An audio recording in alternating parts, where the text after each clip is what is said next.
Perkenalkan, saya Wina Rahmazulita, nomor PP 22101155310606 dari kelompok 7.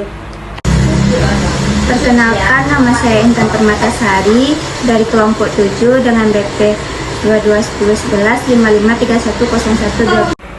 Perkenalkan, nama saya Fitrianti, nomor BP 22101155310576 dari kelompok 7. Perkenalkan, nama saya Sofwan Nabila Gassam dari kelompok 7, nomor BP 22101155310600.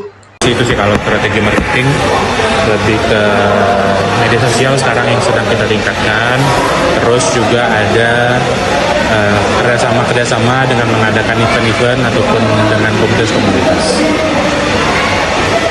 Baik Bang, bagaimana cara meningkatkan penjualan di narkoba? Apa? Meningkatkan penjualannya gimana? Meningkatkan penjualan. Kalau meningkatkan penjualan biasanya kita dengan promosi-promosinya bentuknya banyak sih. Yang pertama launching produk baru, yang karena dengan launching produk baru pasti target pasar baru tercapai. Kemudian juga kayak sekarang kita udah jalan 1 bulan lebih dengan promosi menu seragam.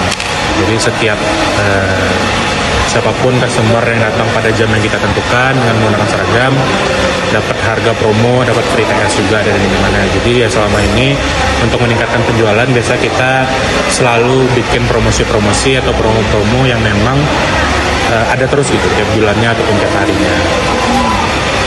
Kalau cara meningkatkan kesadaran merek Kalau meningkatkan kesadaran merek ataupun awareness itu biasanya kita memang lebih dari media sosial.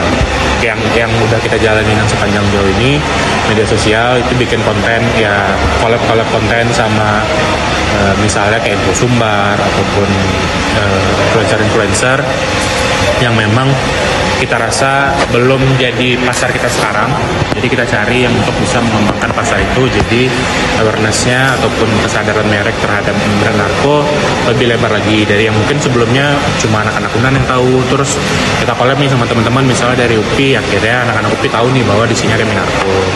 Anak-anak UPI juga tahu bahwa produknya Minarko itu ada ini, lokasinya di sini, bla bla bla segala macam. Kalau untuk awareness sih lebih banyak ke situ, selain yang kayak di awal tadi dengan collab dengan influencer. Bagaimana cara meningkatkan kepuasan pelanggan? Kalau meningkatkan kepuasan pelanggan yang pasti kita punya SOP yang cukup ketat di bagian dapur ataupun di internal kita. Di SOP internal itu memang udah diatur sedemikian rupa bahwa kualitas produk ya kita jaga banget. Karena kan kepuasan teman-teman datang ke sini pasti pengen makan enak, pengen kepuasan itu kan terutama pelanggan yang mana datang ke rumah makan ataupun ke restoran pasti yang dicari pertama adalah kualitas dari produknya. Nah, cara kita ngejaga kepuasan pelanggan yang pasti kita bikin SOP yang ketat di mana produk yang keluar itu ataupun produk yang terjual ke customer itu kualitasnya selalu sama.